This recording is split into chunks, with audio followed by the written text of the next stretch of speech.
So many people have asked, so here is a pantry tour, but I don't have a proper pantry. We live in probably less than 900 square feet, and I have just learned to store food wherever I can. We eat a lot of whole foods that we source from our farm, local farms, and local businesses as much as possible.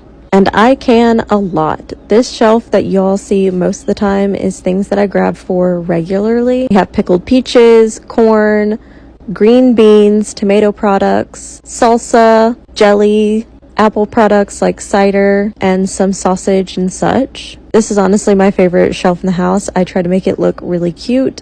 And then we have this shelf, which is mostly meat, tomato products, and broths, but there's some other things thrown in there like some peach syrup. And yes, we regularly eat canned meat. We love it. We love it in soups, stews, and things like that. It's a great way to store meat without worrying about freezer burn. And I also don't have to remember to thaw it out. And then this is our first drawer of mostly store-bought food.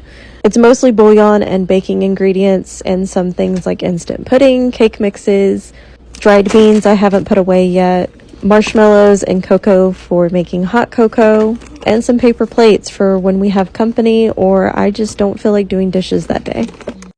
The next cabinet, I have juice boxes and snacks for the kids, pasta, cream of mushroom, and cream of chicken soups. I do like to make powdered versions, but sometimes just having a can on hand is what you need. I have instant coffee, graham cracker tins, extra condiments, shelf-stable milk, and yes, some Spam and Viennese sausages. I also recently got this spicy pasta sauce from a local farm. I don't like spicy things, but I'm excited to try it.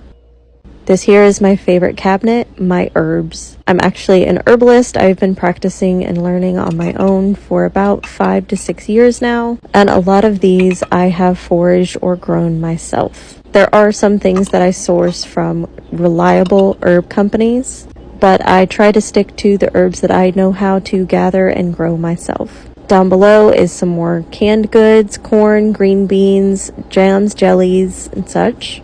And then over here are even more green beans, some more dried herbs. These are my big bags of mullein and red raspberry leaf. And then down below it are jars of dried corn. This is heirloom grain corn that we grow ourselves. And then I have just a few random jars of meat and stuff that didn't fit anywhere else.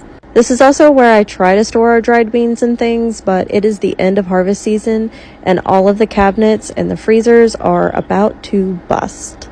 And over here I have even more green beans, and above it is where we store some of our empty jars. And then right beside this cabinet is where I keep our bulk grain containers. Right now I have hard red and soft white wheat because yes, I do mill my own flour.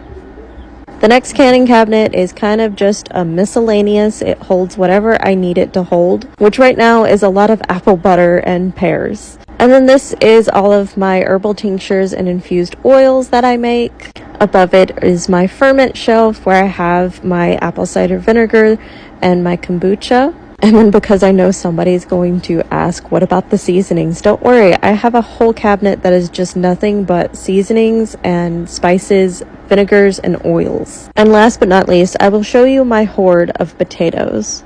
Because nothing makes me feel more like a hobbit than having at least 20 pounds of potatoes on hand at all times.